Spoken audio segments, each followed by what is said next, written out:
বর অথবা বর্বর। প্রভা আফরিন। বিয়ের প্রতি আমার অনীহার শুরুটা হয়েছিল যখন আমার প্রথম ঠিক হওয়া বিয়েটা অতি তুচ্ছ কারণে ভেঙে গেল। সেই কারণটা হলো আমার পরিবারের করা বিয়ের শপিং কনের পছন্দ হয়নি। বিয়ের ঠিক আগের দিন মেয়েটা আমায় ফোন করে জানিয়েছিল যে পরিবারের রুচি আমার সঙ্গে মেলে না, তাদের সঙ্গে আমি সারা জীবন কিভাবে অ্যাডজাস্ট করব। সুতরাং আমি এই সম্পর্কটা এগোতে চাই না। আজব নারীজাত বিশ্ব জগতে এত এত কারণ থাকতে সামান্য শপিং নিয়ে এহেন পদক্ষেপ, এরপরের ইতিহাস অতি জঘন্য। আমার পরিবার অপমানের কৈফিয়ত চাইতে সদলবলে মেয়ের বাড়িতে গেল। দুই পক্ষ তুমুল ঝগড়া করে যেটুকু সম্মান অবশিষ্ট ছিল সেটুকুও শেষ করে তবেই ক্ষান্ত হলো। সে ঘটনার পর থেকেই বিয়ের প্রতি, আসলে মেয়ে মানুষের প্রতি আমার একটা বিতৃষ্ণা এসে গেছিল। বাবা মা এরপরেও শত শত পাত্রী দেখেছেন, তবে আমাকে আর মানাতে পারেননি। যখনই কোনো প্রোগ্রামে আত্মীয় স্বজন বলতো, কিরে শয়ন, তোর বিয়ের ফুল ফুটবে কবে? আমিও হেসে বলতাম, সে ফুল ছাগলে খেয়ে গেছে। একের পর এক বছর কাটিয়ে বয়সটা যখন 30-এর কোঠায় সগৌরবে পদার্পণ করল, তখন সকলেই বিশ্বাস করতে শুরু করল আসলেই বুঝি আমার বিয়ের ফুলটা ছাগলে খেয়ে ফেলেছে। বাবা মা হাল ছেড়ে দিয়েছেন, আমিও নির্ভাবনায় চিরকুমার হওয়ার শপথ পালন করে যাচ্ছি। ঠিক তখনই আমার জীবনে সেই অনাকাঙ্ক্ষিত ঘটনাটি ঘটে গেল। খালাতো ভাই কাউসারের বিয়ের নিমন্ত্রণ রক্ষায় সাতক্ষীরা গেলাম সপরিবারে। 7 বছরের ছোট ভাইয়ের বিয়ে খাচ্ছে অবিবাহিত দামরা বড় ভাই ধরনের কথাবার্তা বলে আত্মীয় স্বজনরা আমাকে পোচাতে লাগল। আমার শরীরের চামড়া এখন গন্ডারের চামড়ায় পরিণত হয়েছে, তাই কারো কথায় অপমানিত বোধ করছি না। উল্টে নিজের দল ভারী করার জন্য অবিবাহিতদের বিয়ে না করে কিভাবে একটা সুখী জীবন কাটানো যায় সে পরামর্শ দিচ্ছি। বিয়ের আগের দিন বড় করে হলুদের প্রোগ্রাম হলো, তবে কাউসারের মাঝে খুব একটা স্বতঃস্ফূর্ততা দেখতে পেলাম না। মনে হলো জোর করে হাসি খুশি থাকার ভান করছে। খালার কাছে একবার শুনেছিলাম কাউসার বিয়েতে রাজি ছিল না, পরিবারের মুখ চেয়ে রাজি হয়েছে। ভীষণ মায়া হলো ছেলেটার ওপর। কাউসারকে একান্তে পেয়ে বললাম, তোর কি অন্য কোথাও পছন্দ আছে? কাউসার বলল, তেমন কোনো ব্যাপার নেই ভাইয়া, তোমরা টেনশন নিও না। তেমন কোনো ব্যাপার না হলে মন খারাপ কেন? মনে হচ্ছে বউ আনতে যাচ্ছিস না, বরং নিজেই শ্বশুর বাড়ি চলে যাচ্ছিস। কাউসার সে কথার জবাব দিল না। ছেলেটার ওপর আমার মায়া আরো বেড়ে গেল। সেই মায়া থেকেই ওকে একটা পরামর্শ দিলাম, বিয়ে করতে আগ্রহী না হলে পালিয়ে যা। সবার মন রক্ষা করতে গিয়ে নিজেকে অসুখী করার তো কোনো মানে হয় না। কাউসার যে আমার পরামর্শটা সিরিয়াসলি নিয়েছে তার প্রমাণ পেলাম পরদিন বরযাত্রী নিয়ে কনের বাড়িতে উপস্থিত হবার পর। খাওয়া শেষে ঢেকুর তুলে যখন দাঁত খোঁচাচ্ছি জানতে পারলাম সকলে চলে এলেও বরের গাড়ি এসে পৌঁছায়নি। কাউসার ড্রাইভার ও গাড়িতে কাউসারের যে বন্ধুবান্ধব ছিল তারা কেউ ফোন ধরছে না। এদিকে সময় বয়ে যাচ্ছে। বিকেল গড়িয়ে যাবার পর ড্রাইভারকে ফোনে পাওয়া গেল। ড্রাইভার জানালো সেই সর্বনাশের কথা। কাউসার ও তার বন্ধুরা ড্রাইভারকে জিম্মি করে নিয়ে যায় কাউসারের প্রেমিকার বাসায়। সেখান থেকে প্রেমিকাকে গাড়িতে উঠিয়ে যায় কাজী অফিসে। বিয়ে সেরে নবদম্পতি হানিমুনে চলে গেছে এতক্ষণে। বিয়ে বাড়িতে কালবৈশাখী ঝড় উঠল। বরপক্ষ ও কনেপক্ষের মাঝে তুমুল বাকবিতণ্ডা লেগে গেল। কনেপক্ষের এখানে কোনো দোষ নেই, সম্পূর্ণ দোষটা আমার খালা খালুর। ছেলের অন্যত্র প্রেম আছে জেনেও তাকে জোর করে বিয়ে দিয়ে আরেকটা মেয়ের জীবনে অশান্তি নামাতে চাইছিলেন ওনারা। এ অপমান ওনাদের প্রাপ্য ছিল। কিন্তু সম্পূর্ণ ঘটনার মোড় ঘুরে গেল যখন কনের বাবা এই ঘটনা সহ্য করতে না পেরে হার্ট অ্যাটাক করলেন। সমস্ত বিবাদ ভুলে আমরাই ধরাধরি করে ওনাকে হাসপাতালে নিলাম। জানতে পারলাম লোকটার একটাই মেয়ে। মধ্যবিত্ত বাবা মেয়েকে ধুমধাম করে বিয়ে দেওয়ার জন্য নিজের সমস্ত সঞ্চয় ব্যয় করে ফেলেছেন। অথচ মেয়ের বিয়েটাই হলো না, এর চেয়ে মর্মান্তিক কিছু হতে পারে? কনেকে হাসপাতালেই প্রথমবার দেখলাম। লাল বেনারসি পরেই মেয়েটা ছুটে এসেছে বাবার কাছে। মনে হলো বয়স খুবই কম।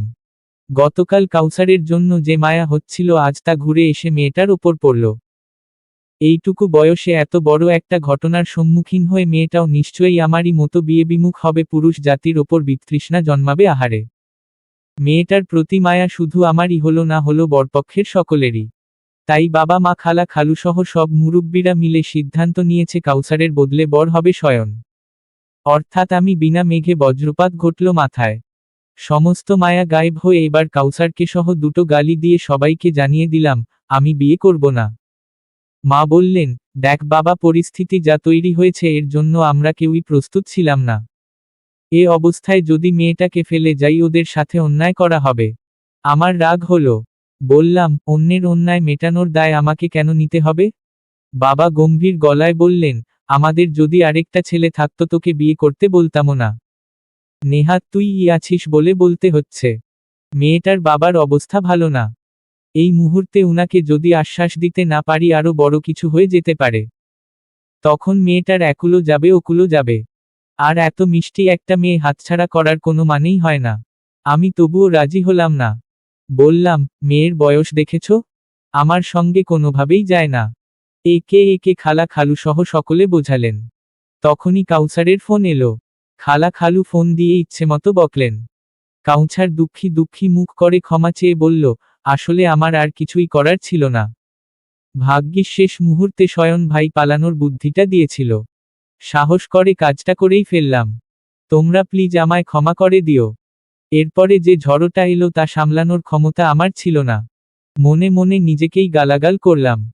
কোন কুক্ষণে যে কাউসারকে পালানোর কথাটা বলেছিলাম অজান্তেই নিজের খোঁড়া গর্তে নিজেই তলিয়ে গেলাম।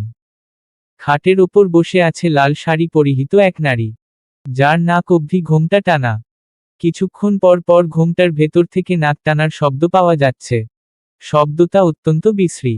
বিরক্ত সুরে বললাম, এখন কেঁদে কি হবে? যখন কেঁদে কেটে বিয়েটা ভাঙার কথা ছিল তখন তো ঠিকই ড্যাং ড্যাং করে কবুল বলে দিলে। তাহলে এখন এই ন্যাকামির মানে কি? বাসর ঘর মানেই নারীর লজ্জিত অবয়ব, এমনই একটা ধারণা সকলের মনের চিত্রিত থাকে। আমারও তেমনই ধারণা ছিল। সেই কিন্তু ধারণাকে মুহূর্তেই গুড়িয়ে দিয়ে মেয়েটা ঘোমটা তুলল। শুকনো খটখটে চোখ দুটি তুলে তাকালো আমার দিকে। আবারও নাক টেনে বলল, আমি কাঁদছি না তো। সর্দি হয়েছে তাই নাক টানছি। প্রথম বাক্যালাপেই থতমত খেয়ে গেলাম। বিরক্তি বাড়ল আরেক ডিগ্রি।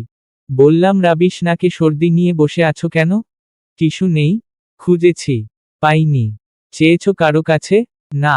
মেয়েটির কণ্ঠস্বর অত্যন্ত স্বাভাবিক। তাতে লজ্জা জড়তার কোনো ঠাঁই নেই। অল্পবয়সী আহ্লাদী নিব্বির মতো নাটুকেপনাও নেই। একটু স্বস্তি পেলাম। কাজী বিয়ে পড়ানোর সময় জানতে পেরেছি ওর নাম জুথি। ছোটখাটো রোগা পাতলা একটা মেয়ে। বয়স 19। অথচ দেখতে লাগে আরো ছোট। প্রথমে তো ভেবেছিলাম গলায় স্কুল পড়ুয়া মেয়ে ধরিয়ে দিচ্ছে। যাক, ততটাও ছোট নয়। ড্রয়ার থেকে টিস্যুর বক্স বের করে বিছানায় রেখে দিলাম। জুথি তার অতি ভারী বিয়ের শাড়িটা আগলে ধরে খাট থেকে নামতে হিমশিম খেল। ফ্রেশ হয়ে এসে আবারও খাটের এক কোণে চুপটি করে বসে পড়ল। ধপ করে বসে পড়লাম আমিও। নিজের চিরকুমার হওয়ার প্রতিজ্ঞা ভঙ্গ হওয়ার বেদনায় একদিকে কাতরাচ্ছি, আরেকদিকে এই সম্পর্কের দায়িত্ব পালনের জন্য মনকে বোঝাচ্ছি। বিবেক ও আবেগের জাতাকলে পিষ্ট হচ্ছি। জুথির দিকে তাকালাম। ওর অবস্থা তো আমার চেয়েও করুণ হওয়ার কথা। একে তো যার সাথে বিয়ে হওয়ার কথা সে পালালো, বাবা হাসপাতালে অসুস্থ, বাবার কথায় রাজি হয়ে বিয়ে হলো পাত্রের বড় ভাইয়ের সাথে। মেয়েটার ভেঙে পড়ার কথা ছিল, অথচ সে সামান্য কাঁদল না। জুথি কাঁদলে না হয় নিজের মনে চেপে রাখা কান্নাটা একটু সান্ত্বনা পেত। বললাম, জুথি তোমার নাম? জি, ভালো নাম আদিবা আক্তার। ডাক নাম জুথি। আমার নাম জানো? জানি। শয়ন শিকদার। বয়স জানো? না। অনুমান করো। জুথি আমার দিকে চাইল। কাজল লেপা দুই চোখে আমার মুখশ্রীতে বারদুয়েক পর্যবেক্ষণ শেষ করে বলল, 35-36। থতমত খেয়ে গেলাম। সামনেই আয়না। ছুটে গিয়ে নিজের চেহারাটা একটু যাচাই করে নিলাম। না, চুল তো পাকেনি। চামড়ায় কোনো ভাঁজ নেই। বললাম, তুমি কি মশকরা করলে? জুথি সহজভাবে ঘাড় নাড়ল, না তো। যা মনে এলো বললাম। আমি মনের রাগ মনেই মাটিচাপা দিয়ে খড়খড়ে সুরে বললাম, তোমার পর্যবেক্ষণ ক্ষমতা চমৎকার। জুথি যেন ভরকাল। বলল, সত্যিই এত? আমি আরেকটু গম্ভীর হয়ে বললাম, এর চেয়েও বেশি। আহারে, শেষে বুড়ো বর পেলে। জুথিকে একটু ভাবুক দেখালো। আমি বললাম, পড়াশোনা করো? করি। সাতক্ষীরার সরকারি কলেজে অনার্সে পড়ছি। কিছুদিন বাদেই ফার্স্ট ইয়ারের পরীক্ষা শুরু হবে। মেয়েটার ব্যাপারে আমার আগ্রহ বাড়ছে। এ মোটেই ভালো লক্ষণ নয়। তবু জিজ্ঞেস করলাম, পড়াশোনায় কেমন? ব্রিলিয়ান্টও না, আবার টেনেটুনে পাশ করার দলেও না। A+ না পেলে ওই গ্রেড পাওয়া ছাত্রী বলতে পারেন। জুথি খাটের এক পাশ ছেড়ে দিয়ে অপর পাশে নিঃসংকোচে শুয়ে পড়ল। ঘাড় বাঁকিয়ে আমার দিকে চেয়ে বলল, শুনুন, রাতে আমি একটু বেশিই নড়াচড়া করি। আপনার অসুবিধা হলে বলবেন। জুথি আমার দিকে পিঠের দেওয়াল তুলে ঘুমিয়ে গেল। ওর মাঝে সদ্য বিয়ে হওয়া বউয়ের মতো লাজুকপনা খুঁজে না পেয়ে মনে মনে আরেকবার হতাশ হলাম আমি। আবার চমকেও গেলাম। বিয়ে হয়েছে কয়েক ঘন্টা আগে। এরই মাঝে এই মেয়েকে নিয়ে ভাবতে শুরু করেছি আমি, নারী জাতি আসলেই অদ্ভুত। এদের সংস্পর্শে থাকলেও বিপদ। ঘুমের মাঝে জুথি আসলেই অতিরিক্ত নড়াচড়া করে। আমি একপাশ ফিরে মরার মতো ঘুমাই। জুথির নড়াচড়ার চোটে আমার মরার মতো ঘুমও জন্ত হয়ে গেল। প্রথম রাতেই বিয়ে করা বউয়ের প্রতি বিরক্তি ধরে গেল। বাকি জীবন কাটানোর কথা তো ভাবতেই পারছি না। তবুও মেয়েটা বিয়ের ধকলে ক্লান্ত ভেবে একটু মানবিকতা দেখানোই যায়। আর আমি যথেষ্ট মানবিক। খানিক বাদেই মনে হলো বর পাল্টে যাওয়া বাবার অসুস্থতা, নতুন পরিবেশ, এত কিছুর পরেও এই মেয়ে নিশ্চিন্তে ঘুমাচ্ছে কি করে? কোথাও কাউসারের সঙ্গে আগে থেকেই বুদ্ধি করে রাখেনি তো আমার পরিবারও এই ষড়যন্ত্রে যুক্ত থাকতে পারে? মাঝরাতে নিজেকে প্রতারিত ভেবে আমি অস্থির হলাম। সঙ্গে সঙ্গে ডাকলাম জুথিকে। এই জুথি, এই আদিবা আক্তার জুথি। জুথি একটু মোচড়ামুচড়ি করে চোখ মেলল। আমার দিকে ড্যাব ড্যাব করে কিছুক্ষণ চেয়ে থেকে আচমকা লাফ দিয়ে উঠে চারিদিক দেখতে লাগলো। আমি ওর চমক কাটতে না দিয়েই বললাম, তোমরা প্ল্যান করে আমাকে ফাঁসাওনি তো?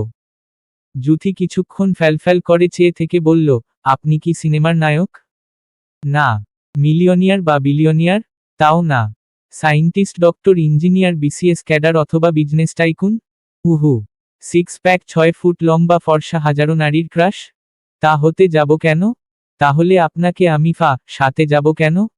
আমার নিজের প্রতি গড়ে ওঠা সমস্ত গৌরবকে মুহূর্তের মাঝে চুরমার করে দিয়ে জুথি হাই তুলে আবারও ঘুমের মাঝে তলিয়ে গেল। সকাল 7টায় আমার ঘুম ভাঙার অভ্যাস। 8টায় নাস্তা করে অফিসে যাই। আজও 7টায় ঘুম ভাঙল। আড়মোড়া ভাঙতে গিয়ে নরম কিছুতে হাত লাগতেই চমকে উঠলাম। পাশে আমার নতুন বিয়ে করা বউ বিভোর হয়ে ঘুমাচ্ছে। এটা মেয়ে নাকি তুলোর বস্তা? এত নরম কি করে হয়? মনের ভুলও হতে পারে, আরেকবার ছুঁয়ে নিশ্চিত হওয়া উচিত।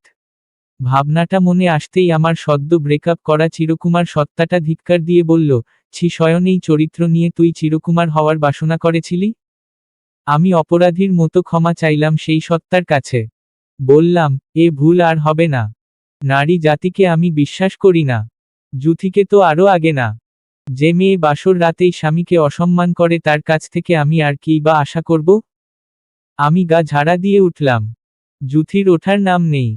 সকাল 7টা বাজে, কোন বাড়ির বউ এভাবে পড়ে পড়ে ঘুমায় না? বেশি সুখ দেওয়া যাবে না। মেয়ে মানুষকে টাইটে রাখতে হয়, না হলেই বিপদ। বিপদটা যে কার সে প্রসঙ্গ আপাতত উজ্জ্ব থাকুক।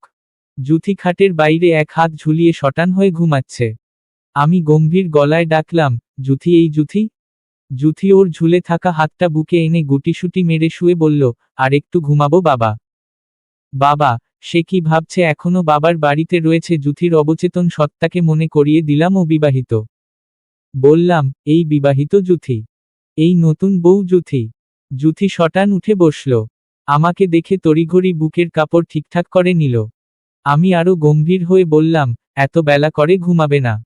আমি 8টায় অফিস যাই। আগেভাগে নাস্তা তৈরি করে রাখবে। আজ অফিস নেই তাই ছাড় দিলাম। কারণ আমি যথেষ্ট মানবিক।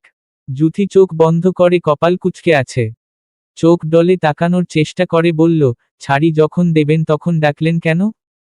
পরেই বলতে পারতেন এসব। আমি ফোঁস করে ওঠা রাগটা সামলে নিলাম। কারণ আমি যথেষ্ট মানবিক।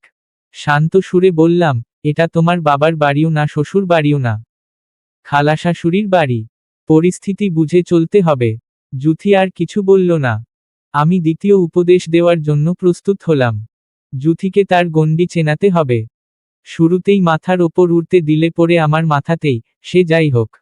স্কুলের করা ম্যাথ টিচারের মতো মুখ করে বললাম, শোনো, আমি তোমার যথেষ্ট সিনিয়র। আমার সঙ্গে আদব রেখে কথা বলবে। মুখে মুখে তর্ক করা, স্বামীকে সম্মান না দিয়ে রসিকতা করা, আজেবাজে প্যাচাল পেড়ে কান ঝালাপালা করা স্বভাব আমার একদম পছন্দ না।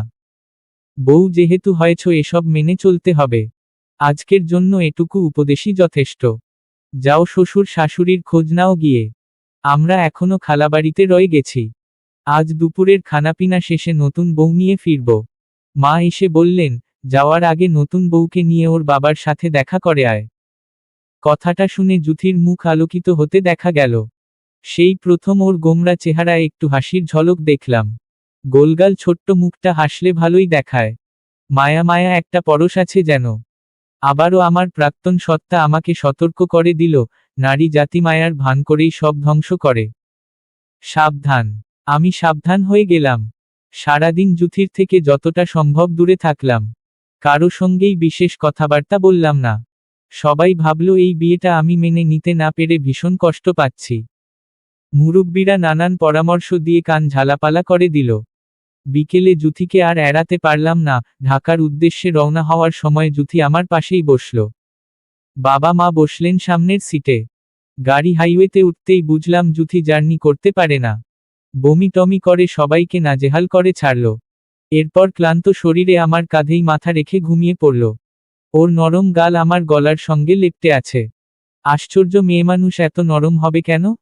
এত নরম হলে একে আমি শাসন করব কি করে? ব্যথা পাবে না? সারাটা পথ জুথি ঘুমিয়েই কাটিয়ে দিল। বাড়িতে পৌঁছাতে অনেক রাত হলো। বাবা মা আগে নেমে গেলে আমি দ্বিতীয়বারের মতো জুথিকে জাগানোর দায়িত্ব নিলাম। এবার যেন বাবা ভেবে ভুল না করে তাই প্রথমেই বললাম, এই বিবাহিত জুথি শ্বশুর বাড়ি এসেছ। দেখি ওঠো।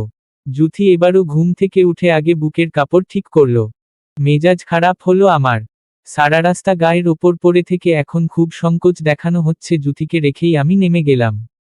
আমার বাড়িতে জুথিকে আদর করেই বরণ করা হলো। আকস্মিক বিয়ে হওয়ায় আমার দাদাবাড়ির আত্মীয়রা কেউ উপস্থিত ছিল না। খবর পেয়ে আমাদের আগেই বাড়ি চলে এসেছে। নতুন বউকে বরণ করা হলো ফুলের শুভেচ্ছা দিয়ে। আমাকে শোপিস হিসেবে ওর পাশে সাজিয়ে রাখা হয়েছে। ভাইবোনরা মজা নিল এই বলে, খুব তো চিরকুমার হওয়ার ভং ধরেছিলে। শেষে এভাবে গলায় বিয়ের মালা তুললে যে দাওয়াতি পেলাম না, হাহা। আমার চাচিরা মিলে জুথির বউ আদরের আয়োজন করেছে। বিশাল এক খাবারের ডালা সাজিয়ে সামনে দিয়েছে। দেখে মনে হচ্ছে জুথির চেয়ে ডালার ওজনই বেশি। এবারও আমি শোপিস। বিয়ে তো আমিও করেছি। নিজের চিরকুমার সত্তাকে বিসর্জন দিয়ে একটা বিয়ে ভাঙা অসহায় মেয়েকে উদ্ধার করেছি। কই, আমাকে তো এত আদর দেখানো হচ্ছে না। একদিনেই এত বৈষম্য, যাই হোক, তাতে আমি খাওয়ার সুযোগটা ছাড়লাম না। জুথি পাখির মতো অল্প একটু খায়। ওর ভাগেরটাও আমিই খেয়ে নিলাম। খাওয়ার পর ঘটল আরেক বিপত্তি। কাজিনরা আমাকে রুমে ঢুকতে দিচ্ছে না। নিজের ঘরে ঢুকতে চাঁদা দাবি করছে। এত অত্যাচার মানতে না পেরে দিলাম ধমক। বেচারারা সব লেজ গুটিয়ে পালালো। আমি দপদপিয়ে ঘরে ঢুকে বেককল হয়ে গেলাম। ওরা গাজরা ফুল দিয়ে মাকড়সার ঝুলের মতো বাসর সাজিয়েছে। খুব চিল্লাপাল্লা করতে ইচ্ছে হলো, কিন্তু পারলাম না। গতকাল আমি কাউসারের জন্য সাজানো বাসর ঘরে ছিলাম। আজ আমার নিজের জন্য সাজানো। তাই বোধ হয় খুব একটা রাগ করতে পারলাম না। ওদিকে বাইরে কাজিনদের উল্লাসধ্বনি শোনা গেল। উকি দিয়ে দেখলাম আমাকে গলাতে না পেরে সব কয়টা জুথিকে ধরেছে। জুথি বউ আদরের সময় বড়দের কাছ থেকে সালামি পেয়েছে, সেই টাকা থেকেই অর্ধেকটা দিয়ে দিল। এরপর নিস্তার পেয়ে ঘরে এলো। কেন জানি দুজনেই বেশ অস্বস্তিতে পড়ে গেলাম। তা কাটাতে আমি গম্ভীর গলায় বললাম, তুমি আসলেই ঘুমের মাঝে অতিরিক্ত নড়াচড়া করো। গত রাতে আমি ঘুমাতে পারিনি। জুথি বোধ হয় একটু চিন্তিত হলো। এরপর বলল, বাড়িতে এক্সট্রা রুম নেই? তাহলে দুজনেরই সুবিধা হতো। মেজাজ চড়ে গেল আমার। বললাম, কেন? আমি না থাকলে কি একলা ঘরে সারারাত BCS cadre doctor engineer 6 pack 6 ফুটিয়াদের সাথে প্রেম করে বেড়াবে? তা করার হলে কি আপনাকে বিয়ে করতাম? আবারও অপমানিত বোধ করলাম। জোরেই বললাম, ও, তার মানে আমাকে বিয়ে করে খুব পস্তাচ্ছ? তো চলে যাও না। আটকে রেখেছে কে? আপনি অহেতুক ঝগড়া করছেন। আমি তো আপনার সুবিধাকেই গুরুত্ব দিয়ে আলাদা রুমের কথা বলেছিলাম। আমার সাথে আসলেই কেউ ঘুমাতে পারে না। সব সময় একাই ঘুমাতাম। তোমার ফোন আছে? জুথি মাথা নেড়ে বলল, আছে। কি দিনকাল পড়ল, এইটুকু মেয়েরা স্মার্টফোন চালিয়ে বিগড়ে যাচ্ছে। সারাদিন অনলাইনে পড়ে থেকে সংসারে মন লাগে না। আমি যেন এইসব না দেখি এ বাড়িতে। না হলে কিন্তু খুব খারাপ হবে। একটু দাপট দেখাতে পেরে বুকের ভেতরটা হালকা লাগছে। এভাবেই বউকে টাইটে রাখতে হবে। লাই দেওয়া যাবে না। শান্তশিষ্ট চাপাবিশিষ্ট জুথি এবার শান্ত সুরে বলল, এই নিয়ম কি শুধু আমার বেলায়, নাকি আপনার ক্ষেত্রেও প্রযোজ্য? আমি সবেই ফোনটা হাতে নিতে যাচ্ছিলাম। রাত 12টা অবধি জেগে রিলস দেখার অভ্যাস আছে। কিন্তু জুথির কথায় সেই ইচ্ছেটা ত্যাগ করলাম। দাপুটে সুরে বললাম, আমাকে কি তোমার বেকার মনে হয়? সারাদিন ব্যস্ত থাকি। ফোন চালানোর সুযোগ কই? বেশি কথা না বলে ঘুমাও। সকালে যেন ডাকতে না হয়। জুথি পড়াশোনায় এই গ্রেড পাওয়া ছাত্রী হলেও সাংসারিক কর্মে এই প্লাস পাওয়ার যোগ্যতা যে রাখে তা সে প্রমাণ করে দিল বিয়ের 1 সপ্তাহের মধ্যে। সারাদিন সে মহাব্যস্ত। মায়ের সঙ্গে হাতে হাতে সমস্ত কাজে ভাগ বসায়। বাবার সঙ্গে খবরের কাগজ ভাগাভাগি করে পড়ে রাজনীতি নিয়ে আলাপ করে। জুথির মোবাইলে আসক্তি নেই তা 1 সপ্তাহেই বুঝে গেছি। বরং ওর আসক্তি টিভি সিরিয়ালে। মায়ের সঙ্গে সন্ধ্যায় সিরিয়াল দেখতে বসে এক একটা ধুমতা না সিন দেখে নিজেরা আবার আলোচনাও করে। এদিকে যে সন্ধ্যায় বরটা খেটে খুঁটে বাসায় আসে তার দিকে বিন্দুমাত্র নজর নেই না, হেই মেয়ে সবদিকে চলনসই হলেও স্বামী সেবায় ফেলটু জুথি। অবশ্য পরিবারের সামনে আমি জুথিকে একদমই পাত্তা না দেওয়ার ভান করি। যেন কেউ বলতে না পারে, খুব তো বিয়ে না করে থাকবে বলেছিলে। এখন বউকে চোখে হারাচ্ছ? আমি মোটেও বউকে চোখে হারাচ্ছি না। কিন্তু সারা জীবনের দায়িত্ব যেহেতু নিয়েই ফেলেছি, শাসন করে আয়ত্তে রাখার দায়িত্বটা তো আমারই। না হলে পরে তো লোকে বলবে শয়নের বৌভাগ্য ভালো না। শুক্রবারে আমার অফ ডে। পুরোটা দিন বাসাতেই কাটিয়ে দিলাম। একই বাড়িতে থেকে জুথির সঙ্গে আমার দেখা হলো মাত্র 3 বার। একবার সকালের নাস্তার সময়, আরেকবার দুপুরের খাবারের সময়। মাঝে একবার জুথি গোসল করে বেরিয়েছিল, তখন দেখা।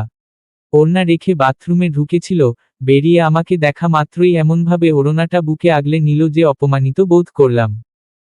আমার ভেতরের প্রাক্তন সত্তাটা তখন আমায় আবারও ধিক্কার দেয়, শালা পুরুষজাত, তোকে দেখে ওড়না নেবে না তো কি খুলে রাখুক তাই চাস? এই সংযম নিয়ে আবার চিরকুমার হওয়ার সাধ করেছিলি।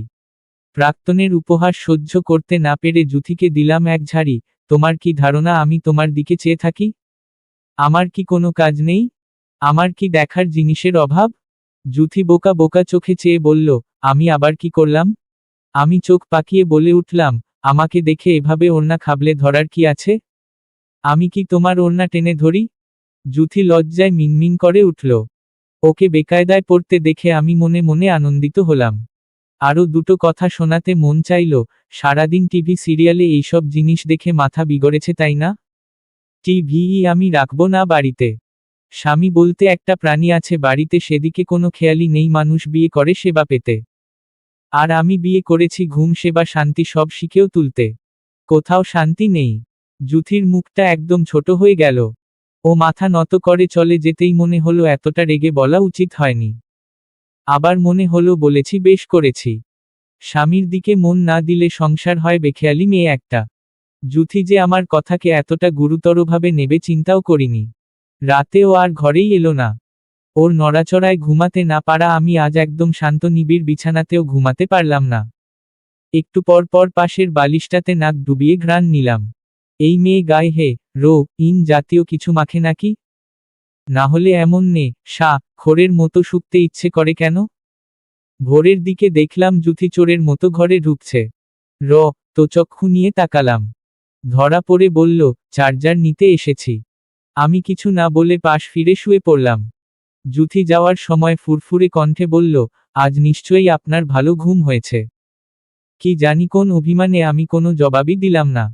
অফিসে যাওয়ার পথে শুনলাম মা জুথিকে বকছেন কেন আলাদা বিছানায় শুয়েছে। কাছে গিয়ে বলতে ইচ্ছে হলো, খুব করে শাসন করো। লাই পেয়েছে খুব, স্বামীর অনুমতি ছাড়া কিভাবে পারে অন্য রুমে যেতে? নেহাত আমি ভালো মানুষ বলে কিছু বলি না। তোমরাই ওকে শাসন করো। কিন্তু আমি মুখ ফুটে কিছুই বললাম না। আমি মানুষটা অত্যন্ত মানবিক বলেই ছাড় দিলাম। না শোনার ভান করে অফিসের উদ্দেশ্যে বেরিয়ে গেলাম। সন্ধ্যায় বাড়ি ফেরার পর দেখি চিত্র ভিন্ন। আজ জুথি সিরিয়াল দেখতে বসেনি, রুমেই পড়তে বসেছে। ঘরে ঢোকা মাত্রই আমাকে জিজ্ঞেস করল, আপনার কিছু লাগবে? আমি ওর কথার কোনো জবাব দিলাম না। ফ্রেশ হয়ে আসার পর জুথি জিজ্ঞেস করল, আপনি আমার ওপর রেগে আছেন? আমি ভেতরে ভেতরে গৌরবে ফুলে উঠলাম। মুখে কিছু বললাম না। মা দেখা যাচ্ছে ভালোই টাইট দিয়েছে। ঘর ছেড়েই আর বের হচ্ছে না। পাল্টা জিজ্ঞেস করলাম, রেগে থাকবো কেন? অন্য রুমে শুয়েছি তাই। তুমি সবাইকে দেখাতে চেয়েছো তোমার বর পছন্দ হয়নি, তাই আলাদা শুয়েছ। আমার কি বলার থাকতে পারে? জুথি অবাক হয়ে বলল, কোথা থেকে কোথায় চলে গেলেন? আমি মোটেও এ কারণে আলাদা শুইনি। আপনার জন্যই তো। আমি আরো গম্ভীর হয়ে বললাম, এত কৈফিয়ত চাইছি না। থাকো তোমার মতো। জুথিকে আর কিছু বলতে না দিয়ে বেরিয়ে গেলাম বাড়ি থেকে। ফিরলাম একটু রাত করে। ঘুমানোর সময় হঠাৎ খেয়াল করলাম জুথি মেঝেতে বিছানা করছে। মেজাজ চড়ে গেল। ধমকে বললাম, এই তোমার সমস্যা কি? একদিন অন্য ঘরে ঘুমাচ্ছ, একদিন মেঝেতে। বাংলা সিরিয়াল দেখে দেখে ব্রেইনটা কি পচে গেছে? জুথি বালিশ জড়িয়ে ধরে পিটপিট করে চেয়ে বলল, দুর্গন্ধ যেহেতু পাচ্ছেন না তার মানে পচেনি। আমি তো আপনার ভালোর জন্যই নিচে বিছানা করছি। নাকি তুমি ইচ্ছে করে এসব করছো আমার থেকে দূরত্ব বজায় রাখতে? তোমার কি প্রেমিক আছে? ভেগে যাওয়ার চিন্তা করছো? জুথি অবাক হয়ে বলল, ছি ছি, এসব কি কথা? না হলে নিজের আপন স্বামীর আশেপাশে ঘুরঘুর করার বদলে তুমি নিজেকে এমন প্যাকেট করে রাখো কেন? মতলব তো সুবিধার না। আমার এক বন্ধুর বউ এরকম বিয়ের পর শুধু দূরে দূরে থাকত। পরে শুনি বয়ফ্রেন্ড নিয়ে ভেগেছে। জুথি আমার দিকে তীক্ষ্ণ চোখে চেয়ে রইল। আমার মনে হলো চরিত্র নিয়ে বলাটা উচিত হয়নি। তাই প্রসঙ্গ ঘুরিয়ে বললাম, এই সত্যি করে বলো, আমার গা থেকে কি দুর্গন্ধ বের হয় নাকি যে দূরে সরে থাকো? শুকে দেখো তো। আমি জুথির মাথাটা টেনে এনে বুকের সঙ্গে চেপে ধরলাম। জুথি হাঁসফাঁস করে উঠল। আমাকে দুই হাতে ঠেলে সরিয়ে বলল, গন্ধ আছে। কিন্তু সেটা দুর্গন্ধ না। আমি কৌতূহলী হলাম, তাহলে কি গন্ধ? জুথিকে লজ্জা পেতে দেখলাম। ও মুখ ঘুরিয়ে বলল, জানি না। জুথি শেষমেশ বিছানাতেই ঘুমাতে এলো। এই মেয়ে শোয়ামাত্র ঘুমিয়ে যায়। যথারীতি একটু পরই শুরু হলো হাত পা নড়াচড়া। আজ আর এই অত্যাচার সহ্য করলাম না। এত ছাড় দেওয়া যাবে না। সপাটে ঝাপটে ধরে বুকের ভেতর ঢুকিয়ে নিলাম। দুই হাতে ঝাপটে ধরলাম ওর দুই হাত আর পা তুলে দিলাম পায়ের ওপর। এবার দেখি কেমন নড়াচড়া করতে পারো। জুথি ঘুম ভেঙে আগে ওড়নায় হাত দিল। মেজাজ আর ধরে রাখতে পারলাম না। ওড়নাটা টেনে নিয়ে ছুঁড়ে ফেললাম মেঝেতে। জুথি একদম চুপ হয়ে গেল। একটু পরে জড়ানো কণ্ঠে বলল, হাত ঢিলে করুন। আমি আরো শক্ত করলাম। বললাম, উহু, আজ থেকে তোমার ট্রেনিং শুরু হলো। ঘুমের মাঝে নড়াচড়া বন্ধের ট্রেনিং। কোনো ছাড় দেওয়া চলবে না। চুপ করে ঘুমাও। জুথি ঘুমোঘুম কণ্ঠে বিড়বিড় করল, বললেই মানতে হবে? হ্যাঁ হবে। কারণ আমি তোমার বর। উহু, বর বর। আমার ঘরটা পুরোদমে বেদখল হয়ে গেছে। এখন আর এই ঘরে কোনো কিছুই আমার মন মতো পাই না। কোনোদিন দেখি পর্দার রং বদলে পিঙ্ক কালার হয়ে গেছে, বিছানা বালিশের কভার হয়ে গেছে লাল। অবশ্য আগে আমার ঘরের পর্দা বিছানা বালিশের কভারের কি রং ছিল সেটা কখনো খেয়াল করিনি। এক মাস সেসব আধোয়া পড়ে থাকলেও আমার কিছু আসতো যেত না। এখন খেয়াল করে দেখি সবই ঝা চকচকে। জুথি ধুলোবালি একদমই পছন্দ করে না। সুতরাং ঘরের ওপর প্রতিদিন ভালোই ঝাড়ু পোছা পড়ে। এমনকি পারলে সে আমাকেও ধুয়ে শুকোতে দেয়। একদিন আমি গোসল করে আসা মাত্রই ভ্রু কুঁচকে চেয়ে বলল, গায়ে সাবান মাখেননি? সরিষার তেলটা হাতে পায়ে লাগাতে লাগাতে বললাম, মেখেছি তো কালকে। আর আজ? আজ আবার কি? আমি কি খেতে খামারে কাজ করে এসেছি নাকি? আমি এসিতে বসে কাজ করি। একটুও ঘাম গন্ধ হয় না। তাই বলে সাবান দেবেন না? আমি সাবান না মাখায় জুথি যেন ভীষণ কষ্ট পেল। যা, লানোর মোক্ষম সুযোগ। দাঁত কেলিয়ে বললাম, একটা সপ্তাহ যাক। ভেবে দেখব। এবার জুথি, ইয়া আল্লাহ, বলে ছিটকে দুই হাত দূরে সরে গেল। আমি তেল চুপচুপে হাত দুটো বাড়িয়ে দিয়ে বললাম, এই সার্ফেক্সেল জুথি, এসো একটু জোরাজোরি করি। গায়ে ময়লা থাকলে এমনি ডলা খেয়ে উঠে যায়। জুথি নাক সিটকে পরিমরি করে ছুটে পালিয়ে গেল। আমি কেবিনেটের আয়নার সামনে দাঁড়িয়ে মনের সুখে গায়ে তেল মাখলাম। এটাই আমার একমাত্র স্কিন কেয়ার। বিয়ের আগে আমার ঘরে কোনো বড় আয়না ছিল না। বিয়ের এক সপ্তাহ না যেতেই আমার বাবা স্পেশালি জুথির জন্য বিশাল এই আয়নাযুক্ত কেবিনেট এনেছেন। একদম মাথা থেকে পা অবধি দেখা যায়। কত রকমের স্নো পাউডার যে দেখা যায়, তাতে সব আমাকেই কিনে দিতে হয়। না দিলেই এই মেয়ে গিয়ে আমার বাবা মায়ের কাছে ইনিয়ে বিনিয়ে বলে দেয়। আমার বাবা মাও এখন বেদখল। না না, সবাই সবার জায়গায় ঠিক আছে, আমি হয়ে গেছি উদ্বাস্তু। শার্টটা গায়ে জড়িয়ে খেতে বসলাম। জুথি আর মা হাতে হাতে খাবার বেড়ে দিল। মা একটু রান্নাঘরে যেতেই জুথিকে শুনিয়ে বললাম, কেবিনেটটা অর্ধেক কেটে ফেলতে হবে। না হলে আমার সেভিংস সব ওটা ভরতেই চলে যাবে। মা শুনে ফেলে জবাব দিলেন, এ আবার কেমন কথা? কাটবি কেন? জিনিসপত্রের দরকার আছে না ঘরে? বললাম, দুইজন মানুষের অত বড় জিনিসের কোনো দরকার আছে? অপচয়। আজ দুইজন আছিস, কাল 3-4 জন হতে সময় লাগবে। বাচ্চা কাচ্চার কাপড় কই রাখবি তখন? আমি থতমত খেয়ে গেলাম। জুথির দিকে এক পলক চেয়ে বললাম, কিসের বাচ্চা? এমনিতেই তো একটা বাচ্চা মেয়ে ধরে বিয়ে করিয়ে দিয়েছ। মা হেসে বললেন, কে বাচ্চা মেয়ে? জুথি। আরে মেয়েরা একটু বয়সে ছোট হয়ই। ওর বয়সে তোর পেছনে ছুটে আমার জান কয়লা হয়ে যেত। জুথি ততক্ষণে ধূপধাপ পা ফেলে ছুটে পালিয়ে গেছে। আমি বেচারা নাতি নাতনি নিয়ে মায়ের শখের গল্প শুনতে পড়ে রইলাম। ইদানিং জুথি আর ওড়না নিয়ে বাড়াবাড়ি করে না। এমনকি মাঝে মাঝে ঘরের ভেতর ওড়না গায়ে নেয় না। তাতেও আমার মেজাজ খারাপ হয়। এসব চোখের অত্যাচার সহ্য হয় না। একদিন ডেকে বললাম, আদব লেহাজ ভুলে গেছ? আমি তোমার গুরুজন হই। আমাকে দেখে মাথায় কাপড় দেবে। আর তুমি আজকাল এমন ধূপধাপ করে হাঁটো কেন? মোলায়েম ছন্দে হাঁটবে, যেন আওয়াজ না হয়। জুথি আধহাত ঘোমটা দিয়ে ঠোঁট বেঁকিয়ে বলল, আগে শুনতাম শাশুড়িরা বউদের জ্বালাতন করে কদমে কদমে দোষ ধরে। আমার বেলায় সেই মানুষটা হয়েছেন আপনি। আমি হতবাক হয়ে ওর যাওয়ার দিকে তাকিয়ে রইলাম। ভেতরের প্রাক্তন সত্তাটা বলে উঠল, দেখলি দুটো দিন নরম হয়ে বুকে টেনেছিস কি টানিসনি, তাতেই বুলি ফুটেছে। এরপর তোকে নাকে দড়ি দিয়ে ঘোরাবে। এ জন্যই বলি মেয়ে মানুষের থেকে দূরে থাক। গরিবের কথা বাসি হলে সত্যি হয়। রাতের বেলা ঘুমাতে গিয়ে প্রাক্তন সত্তার কথা ভুলে গেলাম। আবারও বেহায়ার মতো দুই হাতে ওকে কাছে টানতে গেলে জুথি আমাকে প্রত্যাখ্যান করল। আধহাত ঘোমটা দিয়ে মাঝে একটা কোলবালিশ ফেলে বলল, গুরুজনদের সামনে সবসময় মাথায় কাপড় রাখতে হয়। আদব লেহাজ রাখতে হয়। আমি চোখ গরম করে বললাম, তো তুমি কি ভাবছো আমি তোমাকে ছোঁয়ার জন্য উতলা? পাখির মতো পুচকে একটা শরীর চাপা দিলেই চ্যাপ্টা হয়ে যাবে। তা নিয়ে আবার অহংকার। হুহো। আমি উল্টো পাশ ফিরে শুয়ে পড়লাম। জুথির হাসির শব্দ শোনা গেল। কত বড় ফাজিল আমাকে নিয়ে হাসে, আসলেই বউকে লাই দিতে নেই। প্রাক্তনী আমার আপন। কিছুক্ষণ বাদে জুথির ভারী নিঃশ্বাসের শব্দ শোনা গেল। আর আমি ফেলছি দীর্ঘ নিঃশ্বাস। লার নির্লজ্জ মন এত কিছুর পরেও স্বাক্ষরের মতো ওই মেয়ের গায়ের গন্ধ নেওয়ার জন্য আমাকে উত্ত্যক্ত করছে। যাই হোক, মনকে আমি অনেক ভালোবাসি। মনের জন্য এইটুকু করাই যায়। আমি কোলবালিশটা সরিয়ে ফেললাম। জুথিকে টানলাম নিজের কাছে।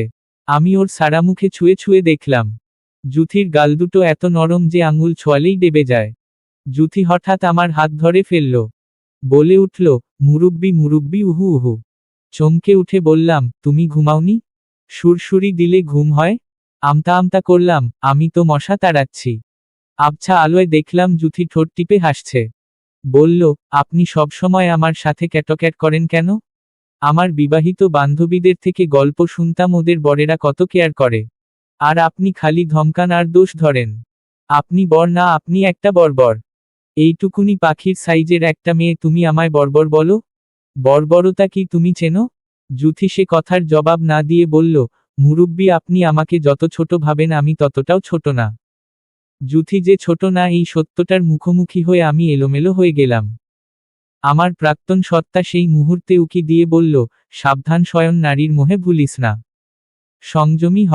প্রাক্তনের জন্য আজ আর মায়া অনুভব করলাম না। বরং ভুল সময়ে ফুসলাতে আসায় ঝাড়ি দিয়ে বিড়বিড় করলাম, তোর সংযমের গুষ্টি কিলাই। জুথি বলল, কি বলছেন? কিছু না। আপনি যে ঘুমের ঘোরে আমার সুযোগ নেন এটা কিন্তু ঠিক না। আমি কঠিন একটা ধমক দিলাম, সুযোগ নেই মানে? আমার অধিকার আছে। আরো বেশি কিছু করতে পারি। দেখাবো? জুথি মিটমিট করে হাসছিল। মনে হলো সবার আগে ওই গাজা লানো হাসিটা বন্ধ করা দরকার। না হলে ভুলভাল আচরণ করে ফেলতে পারি। হাসি বন্ধ করার চূড়ান্ত পদক্ষেপটাই গ্রহণ করলাম। আমার ঠোঁটের ভাঁজে আটকে দিলাম ওই দুটি তুলনরম ঠোঁট। সব সময় ছটফট করা জুথি তখন একেবারে বরফের মতো ঠান্ডা ও স্থির হয়ে গেল। জুথির ফার্স্ট ইয়ারের ফাইনাল পরীক্ষা চলে আসায় ওকে ফিরে যেতে হলো সাতক্ষীরায়। যাওয়ার আগের কিছুদিন জুথিকে আমি ভীষণ শাসনে রেখেছিলাম। এই মেয়ে বিয়ের পর পড়ালেখা ভুলে গেছে।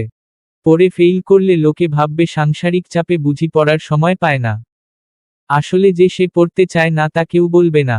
দোষী হব আমি। তাই দোষ কাটাতে একটু কড়া শাসনই করলাম। জুথি পড়তে বসে অন্যমনস্ক হয়ে যায় বারবার। আমাকে দেখে মাঝে মাঝে মিটমিট করে হাসে। আমি কি হাসির বস্তু নাকি? যেই না ধমক দেই আড়ালে ঠোঁট বেঁকিয়ে বলে, বর্বর একটা। আমি কঠিন চোখে চেয়ে থাকি। কঠিন চোখেই জুথির প্রতিটা অঙ্গভঙ্গি দেখি, দেখতে দেখতে ভাবি এই মেয়েটা ইদানিং সুন্দর হয়ে যাচ্ছে কেন? নাকি আমারই চোখের ভুল, না হলে ওকে বারবার দেখতে ইচ্ছে করবে কেন? ঘুমাতে যাওয়ার আগে জুথি ভালোমতো হাত মুখ ধুয়ে আসে। ফেসওয়াশের সুগন্ধ ওকে ঘিরে রাখে। এরপর আয়নার সামনে বসে মুখে কিসব যেন মাখে। আজও তাই করতে যাচ্ছিল। আমি ছো মেরে কৌটাটা কেড়ে নিলাম। জুথি হতভম্ব হয়ে বলল, কেন নিলেন? এসব মাখবে না। কেন মাখব না? আমি আরো গম্ভীর হয়ে বললাম, আমি আদেশ করেছি তাই। তুমি তোমার স্বামীর আদেশ মানতে বাধ্য। চাপাবিশিষ জুথি ইদানিং খুব পটর পটর করে। আমার সাথে তর্ক করাটা বোধ হয় ওর সবচেয়ে প্রিয় কাজ। বলল, আপনি যুক্তি ছাড়া আদেশ করলেই মানতে হবে কেন? এইসব মেখে টেখে টাকা নষ্ট করার কোনো প্রয়োজন নেই। তোমার একমাত্র প্রসাধনী তোমার স্বামীর চুমু। জুথি চোখ পিটপিট করে এদিক ওদিক নজর ঘোরাতে লাগল। লজ্জা পেলে ওকে একদম লাল টুকটুকে দেখায়। সেই লজ্জার জোয়ার বাড়াতে বললাম, এই লজ্জাবতী জুথি, তোমার জন্য স্পেশালি একটা স্পা সেন্টার খুলেছি। এখানে তোমার ত্বকের সকল সমস্যার সমাধানের জন্য স্পেশাল কিছু প্যাকেজ রয়েছে। জুথি কৌতূহলী হলো। বলল, কি সেই প্যাকেজ? এই যেমন ধরো, ত্বকের রুক্ষতা শুষ্কতা দূর করতে ভেজা চুমু, তেলতেলে ভাব কমাতে শুষ্ক চুমু, স্ক্রাবিং করতে ফাটা ঠোঁটের খসখসে চুমু, গরমকালে ত্বকের তাপ কমাতে ঠান্ডা চুমু, শীতকালে গরম চুমু। জুথি বলল, হয়েছে হয়েছে, আমার এত দামি স্পা সেন্টারে যাওয়ার প্রয়োজন নেই। আরে তোমার জন্য ডিসকাউন্ট আছে। আচ্ছা যাও, ফ্রি করে দিলাম। কারণ আমি মানুষটা যথেষ্ট মানবিক। অসহায় মানুষকে মানবিকতা দেখাতে হয়। আমি অসহায় নই। দেখি আমার ময়েশ্চারাইজার ফেরত দিন। জুথি হাত বাড়ালো। আমি ওর হাত টেনে ধরলাম। জুথি ধস্তাধস্তি শুরু করে বলল, আমি আপনার চেয়ে বেশি সুন্দর বলে হিংসে হয়? হ্যাঁ হয়। আমার ঘরে আমার চেয়ে বেশি সুন্দর কেউ থাকবে তা আমি চাই না। ক্লিয়ার? ঠিক আছে, ঘরের এলইডি লাইটটাও খুলে ফেলুন। আমি জুথিকে আরো শক্ত করে ধরলাম। বললাম, আমার সঙ্গে বেয়াদবি ভর্তা বানিয়ে ফেলবো একদম। শয়নের স্পেশাল জুথি ভর্তা। জুথি বিড়বিড় করে বলল, এমন পাগলাটে পুরুষ আমি দুটো দেখিনি। আমি ছ্যাঁত করে উঠলাম, কেন, তুমি আরো পুরুষ দেখতে চাও? সাহস তো কম না। জুথি দুই হাত জড়ো করে বলল, আমার ভুল হয়েছে। এখন থেকে আপনার সামনে বোবা হয়ে থাকব। জুথি সত্যিই বোবা, অভিমানে চুপ করে রইল। আমি ডাকলাম, জুথি, এই বোবা জুথি। কোনো উত্তর পেলাম না। রাতে জুথি আমার দিকে পিঠ দিয়ে শুয়ে পড়ল। ভাবলাম বেশি বেশি করে ফেলেছি, তাই ওকে না ঘাটিয়ে নিজেও চুপচাপ শুয়ে রইলাম। মাঝরাতে জুথি আমাকে জড়িয়ে ধরে কেঁদে ফেলল। আমি ওর মাথায় হাত বুলিয়ে বললাম, খারাপ স্বপ্ন দেখেছ?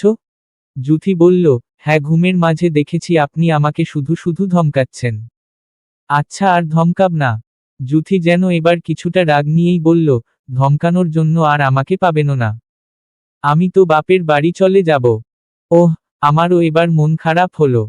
বললাম, জুথি, তুমি কি আমাকে ছেড়ে যাবে বলে কাঁদছ? এবার জুথি আর কোনো উত্তর দিল না। আমিও আর কিছু বললাম না। বাকিটা রাত আমরা দুজন একে অপরকে বুকে জড়িয়ে রেখে নিঃশব্দে জেগে রইলাম। বাবা গিয়ে জুথিকে সাতক্ষীরায় পৌঁছে দিয়ে এলো। আমি অফিস থেকে ছুটি ম্যানেজ করতে পারলাম না। অবশ্য আমি ভেবেই রেখেছি পরীক্ষার মাঝে একবারও যাব না। ওকে খুব বেশি কলও করব না। না হলে এই মেয়ে যতটুকু মনোযোগ দেয় তাও দেবে না। জুথি ব্যতীত আমার রাতগুলো যেন একটু বেশিই দীর্ঘ হয়েছে। হুটহাট ঘুম ভেঙে পাশে হাত বাড়িয়ে শূন্য অনুভব করি। বুকের ভেতরটা অজানা হাহাকারে ছেয়ে যায়। কি অদ্ভুত চিরকুমার থাকার সংকল্প করা শয়ন কিনা এখন নারীর অভাবে ঘুমাতে পারে না। আমার প্রাক্তন সত্তা সুযোগ পেলেই আমায় সীমাহীন তাচ্ছিল্য করতে ছাড়ে না। আমি অবশ্য তাকেও আর পাত্তা দেই না। নিজের মনকে ছাড়া কাউকে লাই দেওয়ার অত সময় নেই। একদিন মাঝরাতে ঘুম ভেঙে আমি জুথিকে ফোন দিলাম। জুথি সঙ্গে সঙ্গে রিসিভ করেই বলল, সব ঠিক আছে? এত রাতে ফোন? আমি গমগমে কণ্ঠে দিলাম এক ধমক, তার আগে বলো, মাঝরাতে জেগে জেগে তুমি কি করছো? নিশ্চয়ই ফোনে ব্যস্ত। না হলে রিং হওয়া মাত্র রিসিভ করলে কিভাবে? জুথি যেন সীমাহীন হতাশ হলো। বলল, খোঁজখবর নেওয়ার তো প্রয়োজন মনে করেন না। নিলে জানতেন আমি রাত জেগে পড়ি। ফোনটা হাতের কাছেই ছিল। আমি গলা খাকারি দিয়ে বললাম, আসলে গলাটা পরিষ্কার করে নিলাম। অনেকদিন ধমক টমক দেওয়া পড়ে না তো। ভাবলাম গলাটা আবার বসে গেল কিনা। জুথি গম্ভীর গলায় জবাব দিল, ওহ, মাঝরাতে এই প্রয়োজনে ফোন দেওয়া? তা নয়তো কি? তুমি ভেবেছ আমি রাত জেগে প্রেম করব? পড়াশোনায় ফাঁকিবাজি করার বাহানা খোঁজো খালি, তাই না? জুথির কণ্ঠে এবার ঝাঁজ শোনা গেল, কোনো ফাঁকিবাজি করছি না। আপনিই বরং ফোন দিয়ে ডিস্টার্ব করলেন। রাখি। আমি তড়িঘড়ি করে বললাম, শোনো। কি? তুমি পড়বে নাকি ফেসবুক চালাবে তা তো জানি না। আমাকে ভিডিওক্লে রাখো। আমি মনিটরিং করব। অনেকদিন বাদে জুথিকে দেখলাম আমি। পড়াশোনার চাপে কিছুটা শুকিয়ে গেছে। তবে আমার নজর কাড়ল সেই ওড়না। জুথি একটা টি শার্ট পরেছে। তার ওপর ওড়না ঝুলিয়ে রেখেছে। আমি ওকে মনিটরিং করতে করতে ঘুমিয়ে গেলাম। পরদিন রাতে জুথি নিজেই আমায় কল দিল। জিজ্ঞেস করলাম, প্রিপারেশন কেমন? জুথি ঠোঁট উল্টে বলল, কাল রাতে ভালো করে পড়তে পারিনি। কেন? আপনি এত নাক ডাকেন আগে শুনিনি তো। জুথি ঠোঁট টিপে হাসছে। আমি আবারও ধমক দিলাম। বললাম, আমি নাক ডাকি না। মাঝে মাঝে ক্লান্তিতে ওটা হয়ে যায়। এত ক্লান্তি কিসের? জুথিকে আমি বলতে পারলাম না। ওকে জড়িয়ে ধরে ওর গায়ের গন্ধ নিতে নিতে ঘুমানোটা অভ্যাসে পরিণত হয়ে গেছে। আমি এখন জুথি নামক ভিটামিনের অভাবে দুর্বল ও ক্লান্ত। কিন্তু তা স্বীকার করে বউয়ের কাছে নিজেকে দুর্বল প্রমাণ করব না। নো নেভার নেহি। সোনার আংটি বাঁকা হলে যেমন মূল্য কমে না, বর একটু বর্বর হলেও মূল্য কমবে না। আমি সাতক্ষীরা গিয়ে পৌঁছালাম জুথির শেষ পরীক্ষার দিন। জুথি তখনও পরীক্ষা দিয়ে বের হয়নি। তাই ভাবলাম কেন্দ্রের বাইরে দাঁড়িয়ে থাকব। বের হয়েই যেন আমাকে দেখতে পায়। নিশ্চয়ই সারপ্রাইজড হবে, কিন্তু রাস্তা না চেনার ফলে কেন্দ্র খুঁজতে গিয়ে একটু ঝামেলায় পড়লাম। শেষে যখন পৌঁছালাম ততক্ষণে পরীক্ষা শেষ হয়ে গেছে। ছাত্রছাত্রীরা সব বেরিয়ে যাচ্ছে। এত লোকের ভিড়ে জুথিকে খুঁজতে খুঁজতে আবিষ্কার করলাম সে ফুচকা স্টলের সামনে দাঁড়িয়ে মনের আনন্দে ফুচকা খাচ্ছে। একটু দূরে বাইকে হেলান দিয়ে দুটো ছেলে ওর দিকেই চেয়ে আছে। মেজাজ খারাপ হলো। জুথির জন্য একটা ফুল কিনেছিলাম আমি। সেটাকে চেপে ধরে ডাকলাম, এই বিবাহিত জুথি। জুথি চমকে তাকালো। এরপর গালভরা হাসি নিয়ে ছুটে এলো। কিছু বলার আগেই আমি ওর হাত চেপে ধরে রিকশায় তুললাম। জুথি বলল, এভাবে কেউ ডাকে? নাম ধরে ডাকা যায় না? আমি রাগলাম, কেন তুমি বিবাহিত নও? সেটা ঢাকঢোল পিটিয়ে সবাইকে জানাতে হবে? হ্যাঁ হবে। গোটা দেশকে জানতে হবে তুমি স্বয়ং শিকদারের বউ। জুথি ঠোঁট টিপে হেসে বলল, জানলে কি হবে? জানলে কেউ তোমার দিকে চোখ তুলে তাকানোর সাহস পাবে না। কিন্তু গোটা দেশ তো জানে না স্বয়ং শিকদারকে। জুথি দাঁত বের করে হাসছে। আমি ওর হাসি দেখতে দেখতে গম্ভীর গলায় বললাম, আমাকে জানতে হবে না। তুমি বিবাহিত এটুকু জানলেই চলবে। যাই হোক, পরীক্ষা কেমন হয়েছে? আলহামদুলিল্লাহ ভালো। আমি চ্যাপ্টা করে ফেলা ফুলটা ওকে এগিয়ে দিয়ে বললাম, কিনেছিলাম নাও। জুথি রাগ করল, কিনেছিলাম নাও মানে কি? বলুন, আমাকে দেওয়ার জন্য কিনেছেন? ঢাকঢোল পিটিয়ে বিবাহিত বউকে ডাকবেন অথচ ভালোবাসা দেখাতে পারবেন না? জুথি ফুল ফিরিয়ে দিল। আমি সেই ফুল ওর চুলে গুজে দিয়ে চোখ গরম করে বললাম, অত কথা বুঝি না। ফুল দিয়েছি, নিতে হবে। জুথি কিছু না বলে মুখ ফিরিয়ে রইল। আর আমি ওর হাত ধরে বসে রইলাম। প্রথমবার শ্বশুর বাড়ি যাওয়া এলাহি আয়োজন করা হলো আমার জন্য। শ্বশুর শাশুড়ি ভীষণ আন্তরিক মানুষ। তাদের আপ্যায়নের পালা শেষ হতে হতে রাতের 10টা বাজল। এরপর ঘুমানোর সুযোগ পেলাম। জুথি আমার মুখ থেকে ভালোবাসার কথা শুনতে না পেয়ে অভিমান করে আছে। অভিমান করেই শাড়ি পরেছে। আমার দেওয়া সেই চ্যাপ্টা ফুলটাই আবার চুলে গুজেছে। এসব যে আমাকে প্রলোভিত করার ধান্ধা তা কি বুঝি না, তা হলাম না হয় একটু প্রলোভিত। এত কষ্ট করে সেজেছে, এর মূল্যায়ন করতে হবে, কারণ আমি মানুষটা যথেষ্ট মানবিক। আমার নে স্বাক্ষর মনটা দীর্ঘদিন বাদে নে সার সন্ধান পেয়ে বেশ উতলা। এদিকে জুথি আমাকে ধরা দিচ্ছে না। এই কাজ ওই কাজ করে সারাক্ষণ ছুটে বেড়াচ্ছে। কাল জুথিকে নিয়ে আমি ফিরে যাব। তাই ব্যক্তিগত গোছগাছ আজই করে রাখছে। ধীরে ধীরে ধৈর্য ফুরালো আমার। নতুন জামাইয়ের ওপর আরোপিত লজ্জা ভুলে ঘর থেকে জোরে ডাকলাম, জুথি। এই বিবাহিত জুথি। জুথি ছুটে এলো। চোখ পাকিয়ে বলল, বাড়ির ভেতর বিবাহিত জুথি ডাকার মানে কি? আমি মায়ের সামনে লজ্জা পেলাম। আমি রেগেই বললাম, তুমি তো ভুলে গেছো তোমার ঘরে বর আছে। তাই মনে করিয়ে দিলাম। আচ্ছা, মনে পড়েছে, এবার বলুন। বলবো মানে? আমি এখন ঘুমাবো, জার্নি করে এসেছি। জুথি ঠোঁট উল্টে বলল, ঘুমান। আমার মেজাজ আরো খারাপ হলো। তো তুমি কি করবে? কাল যেহেতু চলে যাচ্ছি তাই মায়ের সঙ্গে একটু সময় কাটাবো। আমি যে এতদিন বাদে এলাম, আমার সঙ্গে সময় কাটাতে ইচ্ছে করে না? জুথি মুখ ফিরিয়ে বলল, আপনি তো আর বলেননি আমার পাশে একটু বসো। কিংবা তোমায় মিস করেছি। আপনি তো ভালোই ছিলেন। সবকিছু বলতে হবে কেন? তুমি কি ছোট খুকি? বোঝো না? জুথিও জেদ ধরল, না বুঝি না। বুঝিয়ে দিন। আমি জুথির কোমর ধরে কাছে টানলাম, আচ্ছা আমি বুঝিয়ে দিচ্ছি। জুথিকে আমি বহুদিন বাদে একটা চুমু খাওয়ার জন্য ঠোঁট বাড়িয়েছি। সে আটকে দিয়ে বলল, ঠোঁট পুড়েছে কেন? ঘন ঘন সিগারেট খেতেন? আমি আজ তর্ক করার মুডে নেই। ওর গাল ঠেসে ধরে ঘন সুরে বললাম, এতদিন আমার ঠোঁট পুড়েছে, আজ তোমাকে পোড়াব। 1 মাস পরের কথা। দুপুর গড়িয়ে তখন 2:30 বাজে প্রায়। অফিসে কাজ করছি। এমন সময় বাড়ি থেকে কল এলো। মা বলল, জুথি কখন ফিরবে? আমি একটু বের হব। ওকে বাসায় রেখে যেতাম। আমি অবাক, জুথি ফিরবে মানে? কোথায় ও? মা দ্বিগুণ অবাক হয়ে বলল, ও তো তোর জন্য লাঞ্চ নিয়ে বেরিয়েছে। ফোনটাও ভুলে রেখে গেছে। যায়নি ওখানে? আমার অফিস বাসা থেকে খুব বেশি দূরে নয়। 20 টাকা অটো ভাড়া দিয়ে চলে যাই। জুথি গতকাল রাতে গল্পে গল্পে আমাকে বারবার অফিসের লোকেশন জিজ্ঞেস করেছে। আমি তখন এত কিছু ভাবিনি। অফিস ছেড়ে বের হলাম।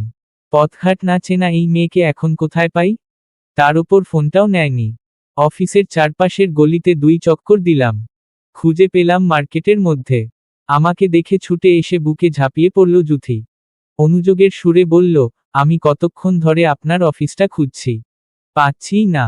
সব হিজিবিজি লাগছে। আমি খুব কষ্টে রাগ সংবরণ করলাম। বললাম, পাকামো করে আসতে বলেছিল কে? আপনাকে সারপ্রাইজ দেব ভেবেছিলাম। খুব সারপ্রাইজড হয়েছি। এই দেখো শীতের দুপুরে ঘেমে অস্থির।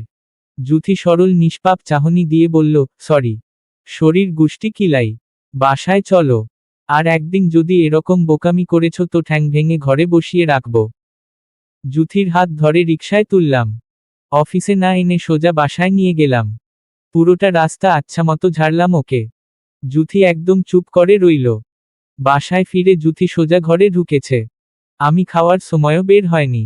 মনে হলো এতটা না বকলেও পারতাম। ও তো আমার জন্যই বেরিয়েছিল। নিজে বকে এখন নিজেই গেলাম মিল ধরতে। জুথি খাটে শুয়ে আছে। ওর চোখ মুখ দেখে কেন জানি স্বাভাবিক মনে হলো না। কাছে গিয়ে জিজ্ঞেস করলাম, না খেয়ে শুয়েছ কেন? ভালো লাগছে না। আমি জুথির কপালে হাত দিয়ে তাপমাত্রা মাপলাম। স্বাভাবিক। বললাম, খেয়ে নাও। এরপর শুয়ে থাকো। জুথি উঠল না। সারা বিকেল শুয়েই কাটালো। সন্ধ্যার আগে হঠাৎ আবদার করল, আমার তেঁতুল গোলা পানিতে ডুবিয়ে ফুচকা খেতে ইচ্ছে করছে।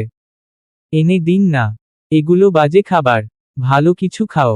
জুথি জেদ ধরল, আমি বাজে খাবারই খাবো। দোকানদার পাতারা চিহ্ন ছাচুলকে এরপর সেই হাত দিয়ে ফুচকা ধরে। ওইসব খাবার তুমি ঠোঁটে ছোঁয়াবে আর ওই ঠোঁট দিয়েই রাতে আমাকে চুমু খাবে? অসম্ভব। জুথি আমার দিকে এমন করে চাইল যেন আমি ওর ফুচকা খাওয়ার ইচ্ছেটাকে নিজ হাতে তোত্তা করেছি। আর সেই তোত্তার অপরাধে জুথি আমাকে চুমু খাওয়া বন্ধ করে দিল। 2 দিন ওর ঠোঁট আমার জন্য নিষিদ্ধ বস্তু হয়ে গেল। তবুও আমি ফুচকা এনে দিলাম না।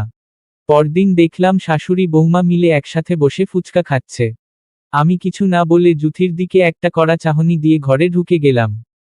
কিছুক্ষণ বাদে জুথি 1 প্লেট ফুচকা এনে বলল, নিন, এটা দোকানের ছা চুলকানো ফুচকা নয়। আমি আর আম্মা মিলে ঘরে বানিয়েছি। আমার অন্তরের অসন্তোষ তাতে গেল না। বললাম, তুমিই খাও। খেয়ে তোমার মূল্যবান ঠোঁটকে শিখেও তুলে রাখো। জুথি ভাব ধরে বলল, রাখবই তো। আমার ঠোঁট সিন্দুকে ভরে রাখব। তবুও বিড়ির ছায় চুমু দেওয়া কোনো ব্যক্তিকে ছুতে দেব না। জুথি আমাকে হতভম্ব করে রেখে চলে গেল। রাতে সকলের সাথে খেতে বসে ঘটালো আরেক বিপত্তি। কয়েক গ্রাস ভাত খেয়েই মুখ চেপে ধরে বাথরুমে দৌড় দিল। আমি কিছু বুঝতে না পেরে পেছনে গেলাম। জুথি বমি করছে। আমি ওর মাথা চেপে ধরলাম। চোখে মুখে পানি দিয়ে ঘরে এনে বকতে লাগলাম, বারবার বলি খাওয়া দাওয়াটা ঠিক রাখবে। হেলদি খাবার খাবে। তা না নিজের মর্জি মতো চলে অসুখ বাঁধাবে। নিশ্চয়ই ভাজাপোড়া খেয়ে পেটে গ্যাস হয়েছে। এসব যে আমাকে দিয়ে সেবা করিয়ে নেওয়ার ধান্ধা তা কি আমি বুঝি না। জুথি মিনমিন করল। আমি একটা গ্যাস্ট্রিকের ওষুধ এনে দিলাম। জুথি বলল, আমার ওষুধ লাগবে না। কেন?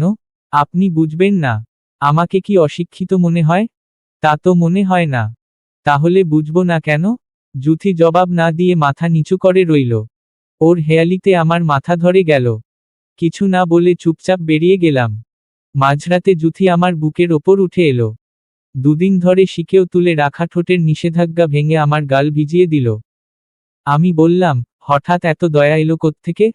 দুদিন ধরে তো সৎ বউয়ের মতো ব্যবহার করেছ, এখন কি আপন বউ লাগছে? আমি জবাব দিলাম না। জুথি রিনরিনে সুরে হেসে অন্ধকার ঘরে আলোড়ন ছড়িয়ে দিল। বলল, আপনি এত বোকা কেন? আমি বোকা? সেদিনের মেয়ে তুমি আমাকে বোকা বলো? শুধু বোকা না, একগুঁয়েমিতেও সেরা। বোকা বর, একগুঁয়ে বর্বর। একটা সময় ছিল যখন নিজের একঘেয়ে জীবন নিয়ে আমি খুবই বিরক্ত ছিলাম। অফিস, বাসা, পরিবার, বন্ধুদের সঙ্গে আড্ডা দেওয়ার বাইরে জীবনে আর কোনো বিশেষ চমকপ্রদ বা আনন্দময় ঘটনার অস্তিত্ব ছিল না। এরপর আমার জীবনে এলো বিবাহিত জুথি। অবিবাহিত অবস্থায় তাকে আমি চিনতাম না, তাই ওর প্রথম পরিচয় আমার কাছে সর্বদা বিবাহিত জুথিই থাকবে। এরপর একদিন সকালে ঘুম থেকে উঠে শুনি বিবাহিত জুথি ডাবল জুথি হয়ে গেছে। মানে একের ভেতর দুই, সেই দুইয়ের পেছনের কারিগর অবশ্য আমিই। এ কথা শুরুতে ভাবতে আমার ভীষণ লজ্জা লাগত। বাবা মায়ের সামনে গেলে দেখতাম ওরা মিটমিট করে হাসে। আত্মীয় স্বজন ফোন করে করে খিল্লি ওরায়, কিরে স্বয়ন, তুই নাকি বাবা হবি? কেমনে কি ভাই, তুই না চিরকুমার থাকতে চেয়েছিলি?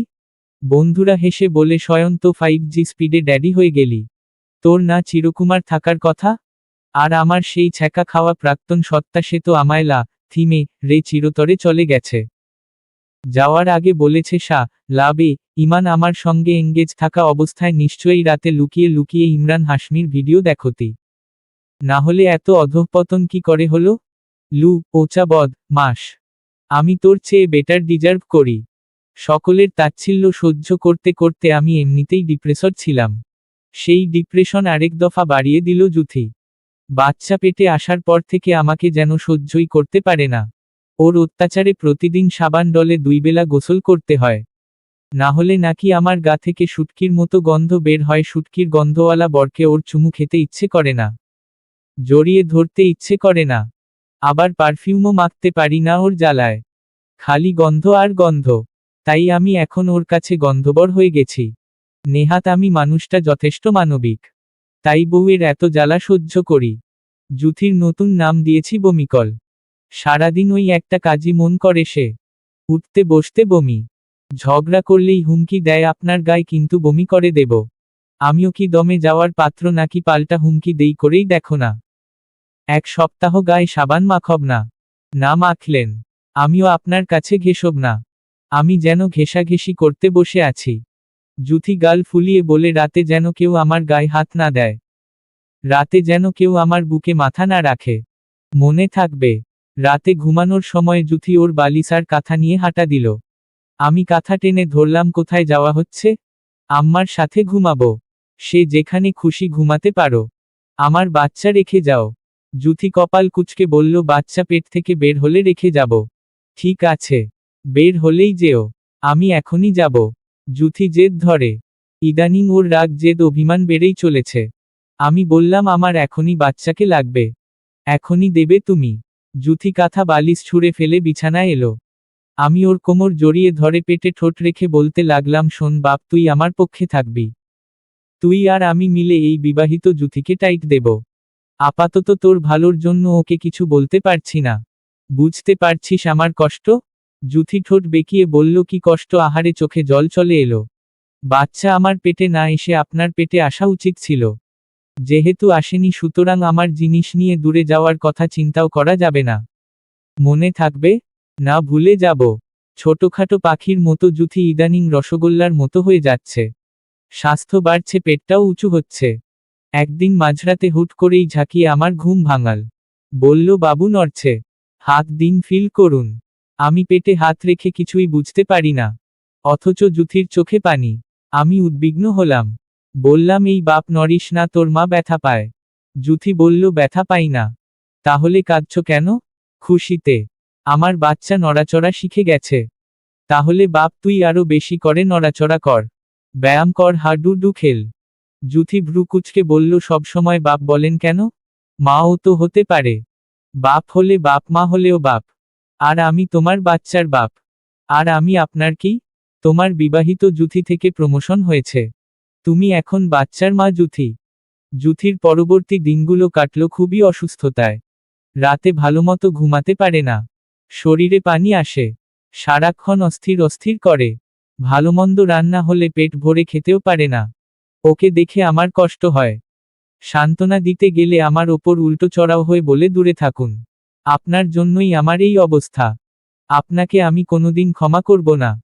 কোনোদিন ছোবেন না আমাকে। আচ্ছা আর ছোব না। বলে আমি জুথির মাথায় হাত বুলাই।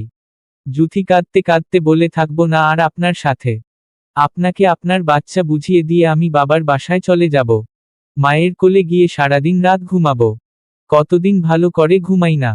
ভালো মন্দ খাই না। খাবার ও ঘুমের জন্য জুথি কাঁদতে কাঁদতে আমার বুকেই ঘুমিয়ে যায়। এদিকে ওর কান্না দেখে আমি ঘুমাতে ভুলে যাই। মাঝরাতে জুথি ঘুম থেকে উঠে বলে আমি যদি রে যাই আপনি আবার বিয়ে করবেন? তুমি রবে না জুথি। আমার বাচ্চাকে পালবে তাহলে? আপনি পালবেন। ফাঁকিবাজি চলবে না। তোমাকেই পালতে হবে। যদি সত্যিই রে যাই?